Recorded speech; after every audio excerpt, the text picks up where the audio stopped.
Eh. Ayan o. Halika dito, dali. Halika.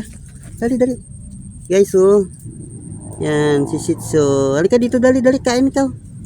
Mailap talaga sa tao. Nagtatago. Ayaw talaga lumabas. Ganda pa naman ng balahibo niya. Pati yung paa niya, punong-puno ng balahibo. Gabi na kasi kami, guys. Ginabi na kami ng pagpakain. Ito, abutan ko lang siya ng pagkain. Kawawa naman. Halika dito, dali, dali. Ayaw talaga lumabas.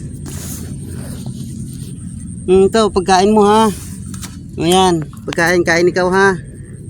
Bukas babalikan kita ulit. Napakailap talaga tong aso to. Kawawa naman to. Hindi sanay sa ano to eh, sa ano, Sa labas. sa labas. Alagang alaga to, naligaw lang siguro to. Ganda niya oh. Puro balahibo. Guys, lilipat pa kami sa iba, gabi na.